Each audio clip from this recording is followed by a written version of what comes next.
las crisis que se presenten, usted sepa exactamente qué, cómo y cuándo hacer lo que tiene que hacer. Ahora, junto con esa riqueza y sabiduría, ¿no le gustaría tener la paz y la serenidad que provienen de una correcta relación con Dios? ¿Cómo le gustaría tener todas estas cosas? Y usted me responde, pastor, eso es imposible. Nadie puede tener esa clase de riqueza, de sabiduría y de adoración. Pues mire, yo le voy a mostrar el camino y juzgue usted si lo que voy a decir no es más que una falsa propaganda. ¿De acuerdo? Bien, hablemos de la riqueza. Busque Mateo 5:5. Bienaventurados los mansos, porque ellos recibirán la tierra por heredad. Eso, mi amigo, es riqueza indescriptible. ¿Y qué de la sabiduría, de la guía que uno necesita? Veamos el Salmo 25:9. Encaminará a los humildes por el juicio y enseñará a los mansos su carrera. ¿Y qué de la paz y de la serenidad que queremos tener? Veamos Mateo 11, los versos del 28 al 30.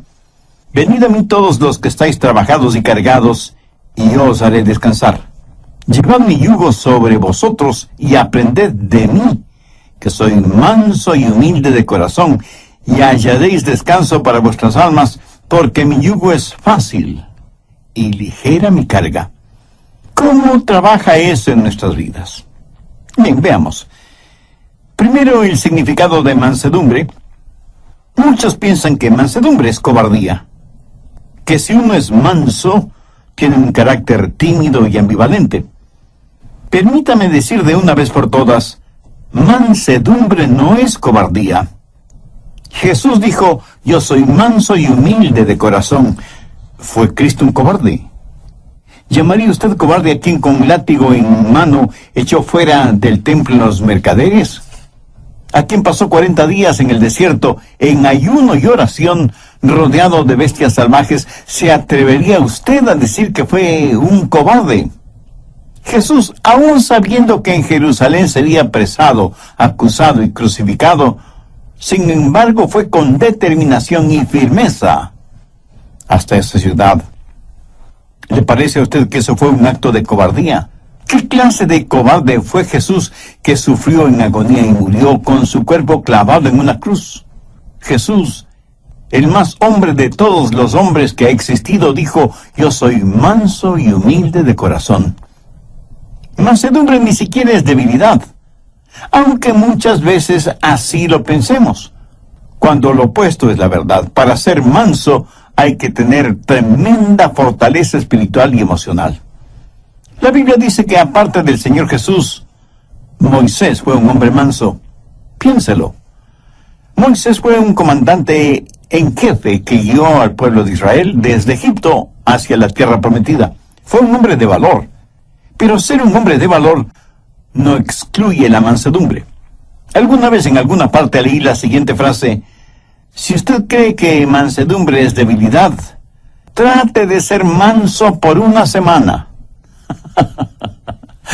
Perturbadora opción, ¿no le parece? Ser manso demanda una increíble fortaleza, porque la mansedumbre es fortaleza bajo control. En tiempos bíblicos y aún en la actualidad, cuando alguien tenía un caballo salvaje y quería montarlo, primero tiene que domarlo hasta que se vuelva manso. Y solo cuando ha sido amansado puede ser montado, utilizado. Pero note, no es que el caballo perdió su fortaleza, sino que ahora su fortaleza está bajo control. Entonces, mansedumbre es fortaleza que está bajo control. Wallace Hamilton es el nombre del autor del libro Cabalgue caballos salvajes. ¿Y qué ilustra lo que estoy diciendo? Dice que nosotros venimos a este mundo con toda clase de deseos, de instintos, proclividades, habilidades y ambiciones dadas por Dios mismo, y que al diablo le encantaría quitárnoslas y pervertirlas para su propio uso. Pero esos dones son el regalo de Dios para nosotros. Pero Él quiere que todos esos dones estén bajo su control y sean para su honra y su gloria.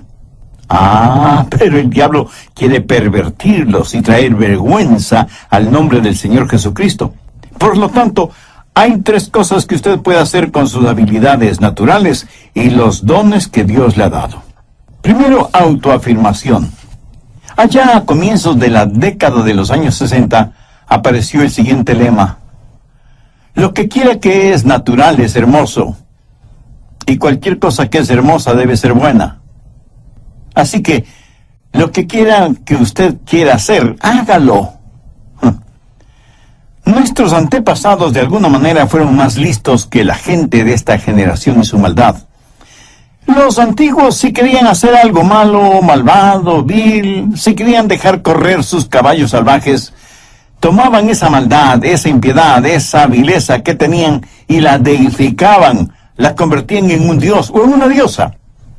Por ejemplo, si ellos querían beber hasta emborracharse, decían: bien, legitimemos esto. Y se hicieron al dios Baco, que es el dios del vino, y le adoraron emborrachándose. Así que fueron pervertidamente listos.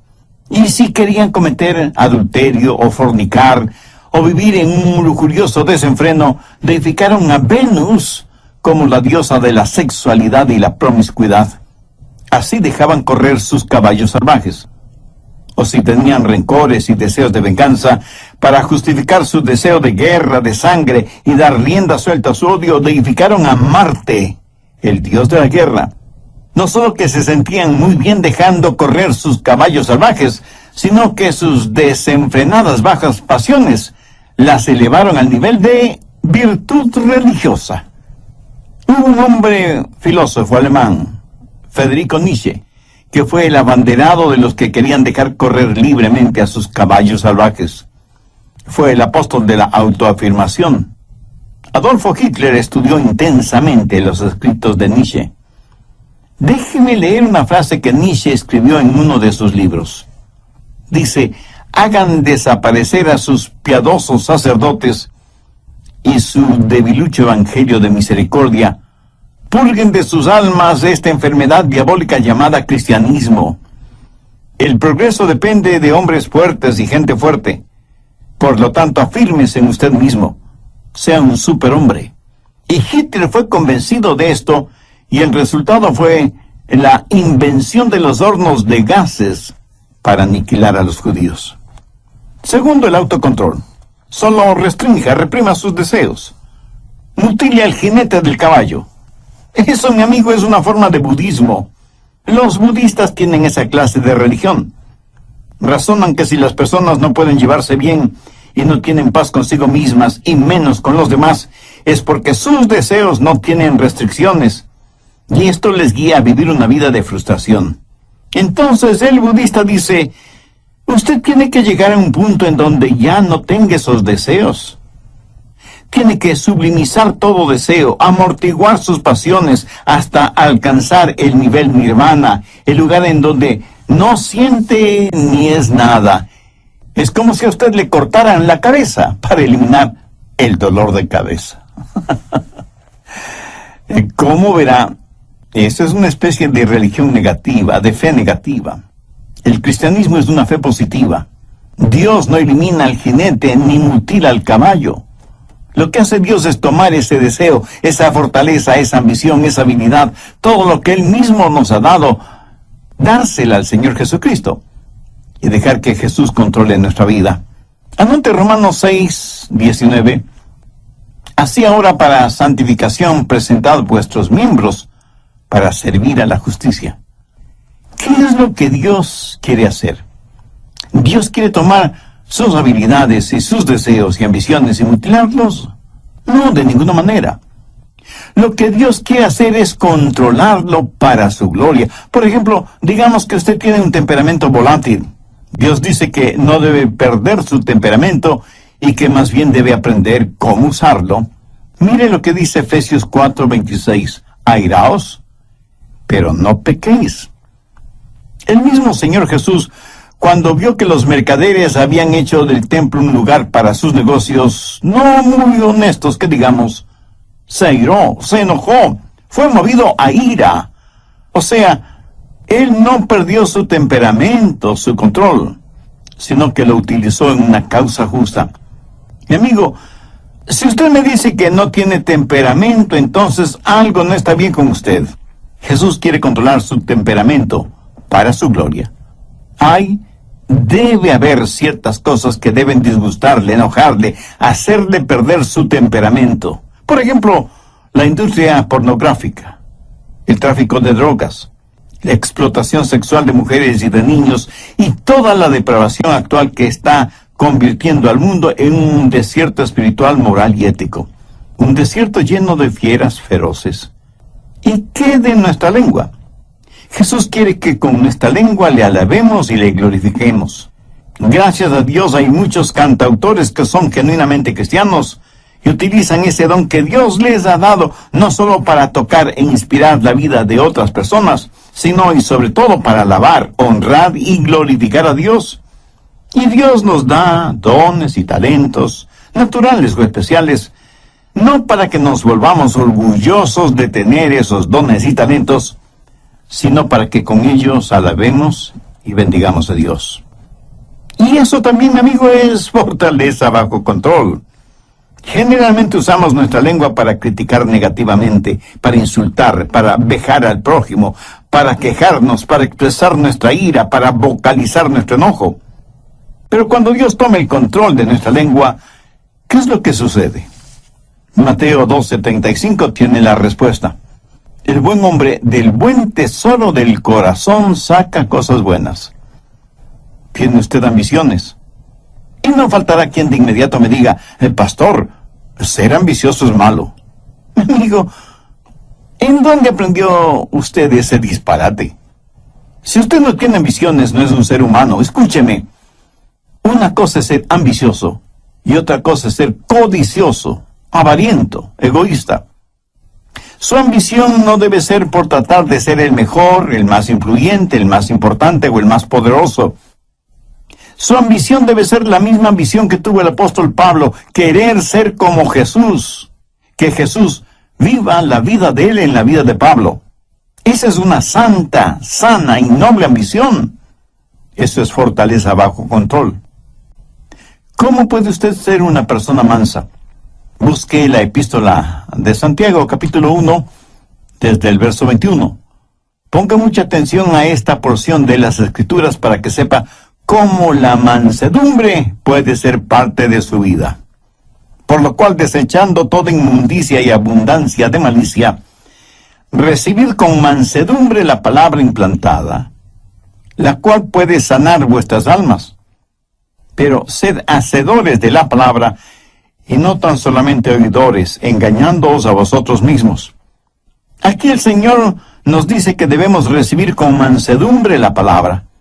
Ahora, ¿por qué debemos recibir con mansedumbre la palabra? Porque la mansedumbre es fortaleza bajo control. Y para ser controlado por el Señor, usted tiene que conocer su voluntad y su camino. Y para conocer la voluntad y el camino de Dios, usted tiene que conocer su palabra. Por lo tanto, tiene que recibir la palabra con mansedumbre. Escúcheme, ni usted ni yo sabemos ni la milésima parte de cómo guiar nuestra propia vida. Se explica ahora por qué, aún siendo creyente, fracasamos tantas y tantas veces. En una sala judicial a un hombre le preguntaron, ¿jura decir la verdad, toda la verdad y nada más que la verdad, con la ayuda de Dios? Y el hombre respondió, si yo supiera la verdad, toda la verdad y nada más que la verdad, entonces sería Dios. Ingeniosa respuesta que encierra todo un mundo de teología. Necesitamos guía. Le puedo asegurar que Dios sabe lo que nosotros no sabemos. Así que si usted es una persona llena de mansedumbre, usted tiene que poner su vida en las manos de Dios para que le guíe. Si quiere que Dios le dé bienestar económico, sabiduría y adoración profunda, entonces tiene que recibir la palabra de Dios con mansedumbre, la cual, o sea, la palabra de Dios, puede salvar su alma. De acuerdo a Santiago, 3 cosas son necesarias. Primera, debe haber un espíritu de arrepentimiento.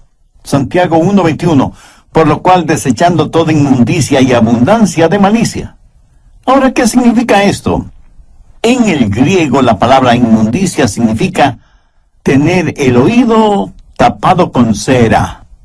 Por lo tanto, hay que eliminar el exceso de cera en el oído. Y la aplicación espiritual es fácilmente comprensible. Pero, ¿cuál es la cera espiritual que tapa nuestros oídos? La abundancia de superficialidad. Verá, muchos de nosotros ya hemos sido salvados, pero todavía ha quedado un residuo pecaminoso en nuestras vidas. Y lo que Santiago está diciendo es, limpien sus oídos espirituales de la cera que los está tapando. Un hombre puede domar un caballo salvaje, pero Dios no hace con usted lo que el hombre hace con su caballo. Usted mismo tiene que llegar al punto cuando diga, dejo mi maldad, abandono mis inmundicias espirituales. Si usted quiere que Dios le hable, tiene que entender su palabra. Si usted quiere que la Biblia inflame su corazón y su mente, tiene que eliminar la cera espiritual que está tapando sus oídos. Y la única forma de hacer eso es por medio del arrepentimiento de sus pecados. Debe tener un espíritu de arrepentimiento. ¿Sabe qué clase de persona es la que menos entiende esto de la mansedumbre? Pues la persona que está llena de orgullo. De hecho, esa clase de persona no puede recibir nada más porque su orgullo lo llena todo, tanto su vida material como su vida espiritual. Sin embargo, la Biblia dice que debemos recibir con mansedumbre la palabra implantada, la cual puede salvar nuestras almas. ¿Y qué de usted? ¿Está haciendo la provisión adecuada para la salvación de su alma? ¿Tiene usted una relación personal con Dios por medio del Señor Jesucristo? Por favor, abra su Biblia y busque la epístola de Santiago, capítulo 1, verso 21. Recibid con mansedumbre la palabra implantada. Esta palabra recibid es una palabra interesante. Denota algo que es dado a una persona y esa persona la recibe. Usted no podrá recibir y menos entender la palabra si es que no tiene un espíritu de arrepentimiento.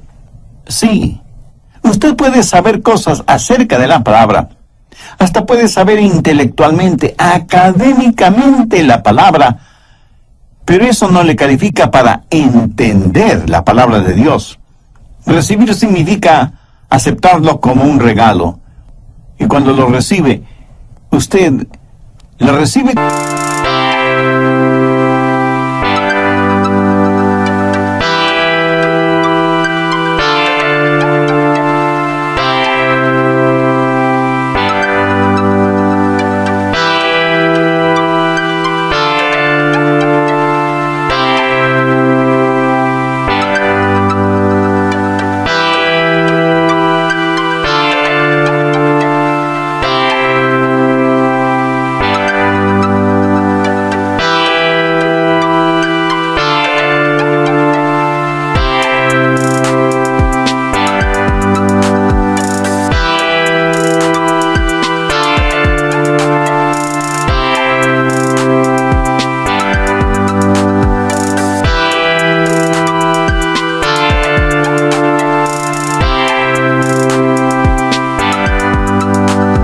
Como que si fuera un huésped muy especial en su vida, y le dice, pasa, seas bienvenida.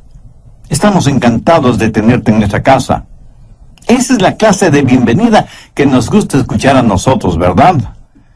Es la misma clase de bienvenida que le gusta escuchar al Señor Jesús, no solamente en relación con Él, sino con su palabra. Amigo, en su vida, ¿dan usted esa clase de bienvenida a la palabra de Dios? Abre de par en par las puertas de su corazón y dice, Señor, recibo tu verdad. Hay muchos que van a las iglesias a escuchar el mensaje de la palabra. Otros oyen mensajes radiales como este que está escuchando ahora mismo, pero lo hacen tratando de entender la palabra de Dios, pasándola por el filtro de sus mentes, y no necesariamente porque le den la bienvenida a la palabra de Dios en sus vidas. Mi amigo nunca aprenderá la verdad de esa manera. Tiene que dejar su orgullo intelectual en el polvo. Humíllese Tenga su corazón en paz con Dios y hágalo con mansedumbre, con un espíritu de arrepentimiento, dejando de lado toda inmundicia y abundancia de malicia, y con un espíritu receptivo, dé la bienvenida y reciba la palabra de Dios. Segundo, debe haber un espíritu receptivo. Santiago 1:22. Pero sed hacedores de la palabra y no tan solamente oidores, engañándoos a vosotros mismos. Una vez que usted tiene la palabra de Dios en su corazón, tiene que volverse un hacedor de la palabra. O sea, vivir de acuerdo a lo que cree. Fuera de esta verdad, todo lo demás no es más que verborrea religiosa. Si usted no es hacedor de la palabra, se engaña usted mismo. Si usted solo escucha las verdades de la palabra de Dios, pero nunca las pone en práctica, usted es culpable de autodecepción y por lo tanto puede perder su alma en vez de salvarla. La Biblia dice que el hombre de doble ánimo, esto es, indeciso, es inconstante en sus caminos. Jesús dijo, cualquiera que me oye estas palabras y no las hace, le compararé a un hombre necio. Escuchar y no hacer es una verdadera locura espiritual. Las impresiones sin las expresiones dan como resultado las depresiones. Si usted solo oye y oye y oye la palabra de Dios y no vive de acuerdo a esas verdades, tendrá un efecto negativo en su vida. Alguien dijo que educación es el proceso mediante el cual el material en los cuadernos del profesor es transferido a los cuadernos del alumno sin que haya pasado por la cabeza de ninguno de los dos. Me temo que muchas veces esa clase de conocimiento bíblico es el que tenemos. Pero las enseñanzas bíblicas no solo que deben estar en nuestra cabeza, sino que necesitan estar en nuestro corazón para que se manifiesten en nuestra vida. ¿Para qué sirve la mansedumbre? Veamos el final del verso 21 en Santiago 1, la cual puede salvar vuestras almas. Tercero, los motivos de la mansedumbre. El querer alcanzar bienestar económico, el desear ser guiado y tener visión y liderazgo en cada crisis de la vida, esa es una buena motivación. Recordemos lo que Jesús dijo en Mateo 5:5. Bienaventurados los mansos, porque ellos recibirán la tierra por heredad. Y usted me dice, pastor, en la actualidad usted no consigue mucho siendo manso. En nuestro mundo uno tiene que patear, arranchar, pelear, morder, engañar. Esa es la única forma de salir adelante. Pudiera ser. Pero quiero que recuerde que el hombre perdió su herencia por falta de mansedumbre cuando se rebeló contra Dios en el jardín del Edén. La gente hoy en día no es capaz de gozar con lo que piensan que tienen por su espíritu de rebelión. Pastor, ¿qué quiere decir que recibirán la tierra por heredad? Bien, veamos 1 Corintios 3:21. Todo es vuestro. Veamos ahora 2 Corintios 6:10. Como no teniendo nada más, poseyéndolo todo. Ahora, ¿qué significa todo esto? La tierra y todo lo creado son propiedad de Dios. Nosotros pertenecemos a Dios. Por lo tanto, todo lo que Dios tiene es nuestra herencia, porque somos hijos suyos, coherederos juntamente con Cristo. Y sin embargo, nada es realmente nuestro. Nosotros solo somos administradores, mayordomos de las cosas de Dios. Y este es un arreglo admirable, porque cuando el diablo venga y le diga, si no me sirves, voy a quitarte todo lo que tienes, usted le responde, tú no puedes quitarme nada porque nada tengo, todo le pertenece a Dios. Poderoso jab de izquierda al mentón del diablo, quien cambia de táctica y le dice, entonces si me sirves y me adoras, te lo daré todo. Y usted le responde, diablo, tú no puedes ofrecerme nada, porque ya lo tengo todo. Demoledor jab de derecha al mentón del diablo. Como no teniendo nada más poseyéndolo todo, Va a llegar un día cuando todo será posesión de los hijos de Dios, porque en su palabra dice que heredaremos la tierra. Un día vamos a reinar con Jesús. Un día Jesús descenderá del cielo y se sentará en el trono de David y reinará en donde el sol alumbra, o sea, en todas partes. Su reino se extenderá de mar a mar. Los lagos, ríos y océanos estarán rebosantes de peces. Los árboles se doblarán por el peso de los frutos en sus ramas. El cielo se llenará con multitud de aves, y todos los desiertos del mundo se convertirán en florecientes jardines. Todo esto será la herencia de los hijos de Dios. Los mansos heredarán la tierra. Eso lo tenemos ahora como herencia en nuestro corazón. Pero un día será realidad. Tendremos bienestar, riqueza económica. Salmo 25:9. Encaminará a los humildes por el juicio. Mucha gente se pregunta, ¿por qué Dios no nos habla hoy? Están viendo y entendiendo las cosas al revés. No es que Dios no nos hable. El problema es que nosotros no estamos escuchando. No tenemos una actitud de mansedumbre para oír la voz de Dios. ¿Desea usted que Dios le guíe? Si usted se humilla con un espíritu de arrepentimiento, con un espíritu receptivo, Dios le guiará.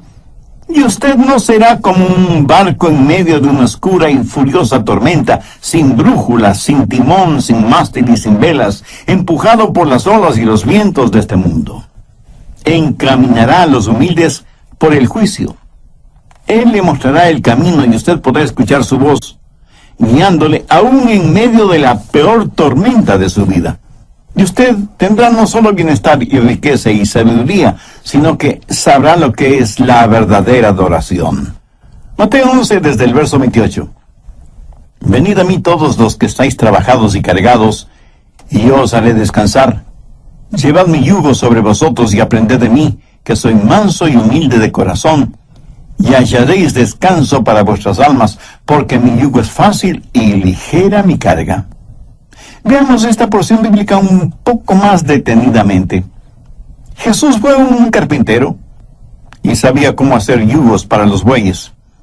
Y no creo que Jesús jamás haya hecho un yugo que no quedó perfecto en los bueyes.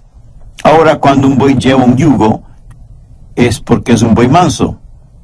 Ese buey sigue teniendo tremenda fuerza. Por eso usaban los bueyes para arar los campos. Y muchos agricultores que todavía aran a la antigua, dicen que el buey más dócil tiene más fuerza que un caballo en esas labores agrícolas. El yugo en el pescuezo de los bueyes es para que ambos bueyes puedan alar el arado.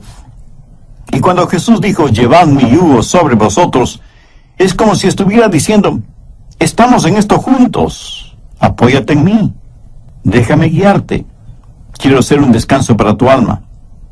Esa es la clase de mansedumbre que Jesucristo quiere darle a usted, no mañana ni pasado mañana, sino hoy mismo. Quienes están escuchando este programa, y si aún no son salvos, ¿no quisieran conocer a este maravilloso Salvador, Jesucristo? ¿No quisieran que sus pecados les fueran perdonados? ¿No quisieran hacer la paz con Dios para poder experimentar la paz de Dios? Conveniente suspender la reunión de esa noche. Morehouse les dijo, no, he orado sobre este asunto y estoy convencido que Dios quiere que predique esta noche. Y yo confío totalmente en Dios. Tendremos la reunión esta noche, tal y como está programada.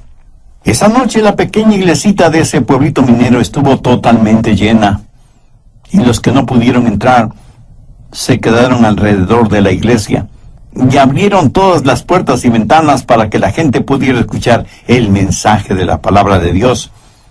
Y cuando Morehouse estuvo más o menos a la mitad de su mensaje, vino Mac Miller. Empujó a cuantos encontró a su paso. Llegó frente al púlpito, se sentó en el suelo y le dijo, usted haga lo suyo que después yo haré lo mío. Morehouse abrió su Biblia en Juan 3:16 y predicó del amor de Dios por todos los seres humanos, de cómo Dios entregó a su amado Hijo Jesucristo para que muriera por los pecados de todos nosotros. Morehouse predicó con tal pasión y convicción que se podía sentir la presencia del Espíritu Santo en ese lugar. Luego hizo la invitación para aquellos que quisieran recibir a Cristo en su corazón. Mac Miller se puso de pie y la gente no sabía qué iba a pasar. No, él no pasó al frente, pero dio media vuelta y salió de la iglesia dando un tremendo portazo. Caminó por la calle principal de su pueblito. Sus amigos que estaban bebiendo en un bar le vieron y le llamaron: «Mike, ven, sírvete un trago». Pero Mac Miller siguió caminando como si no les hubiera oído. Llegó hasta un pequeño callejón, giró hacia la derecha y llegó hasta una semi-destruida valla metálica, tras la cual había un remedo de casa. Con sus enormes manos empujó violentamente a la puerta. Era una sola habitación que servía de sala, comedor, cocina y dormitorio. Ahí una mujer de rostro demacrado cuidaba de unos pequeñuelos quienes, al ver entrar a su padre, corrieron a esconderse debajo de la cama por temor a que su padre los castigara. Su esposa, que evidentemente era abusada y golpeada físicamente, simplemente se puso en actitud protectora frente a la cama. Mac Miller miró a su esposa y en un tono dulce, desconocido en él, le dijo: «Mujer, no temas. Llama a los niños. Vamos a orar». Ella, asombrada, le preguntó: ¿Qué es lo que dijiste? Y él, con una paciencia absurda por ser él quien era, le dijo: «Trae a los niños, vamos a orar». Los niños salieron de debajo de la cama, pero se quedaron detrás de su madre. No entendían lo que estaba diciendo su padre. Él tomó a cada uno de ellos, les acarició en la cabeza y les dijo: «Hijos, vamos a arrodillarnos». Ellos, temerosos, así lo hicieron. Su mamá también se puso de rodillas y, para asombro de todos ellos, Mac Miller también se arrodilló y dijo: «Querido Dios», y se quedó en silencio. No sabía cómo orar. Sabía maldecir y decir palabras obscenas, pero no sabía cómo orar. De pronto, como en un relámpago, se acordó de las oraciones que su madre le enseñó cuando él era un niño, y entonces dijo: «Generoso Jesús, manso y humilde, mírame como si fuera un niño. Perdona mi simpleza y permíteme acercarme a ti». Y en ese momento, en ese cuartucho, frente a sus felizmente asombrados esposa e hijos, Mac Miller nació de nuevo. Sus lágrimas fueron la confirmación de la transformación interna. Esta historia real la sabemos porque el mismo Mac Miller la cuenta como testimonio de lo que le sucedió a él y a su familia cuando él entregó su corazón a Jesús. Ahora es posible que usted no sea como Mac Miller antes de conocer a Jesús. Pero si quiere ser salvo, se salvará de la misma forma en que se salvó Mac Miller. No hay uno solo de ustedes que sea tan malo que no pueda ser salvo, o que sea tan bueno que no necesite ser salvo. Jesús dijo: «Venid a mí todos los que estáis trabajados y cansados, y yo os haré descansar, porque mi yugo es fácil y ligera mi carga». Si en su corazón usted siente el ardiente deseo de hacer una decisión por Cristo, no se quede con el desear. Pase de inmediato al actuar. Humíllese delante de Dios, arrepiéntase de sus pecados, pídale a Dios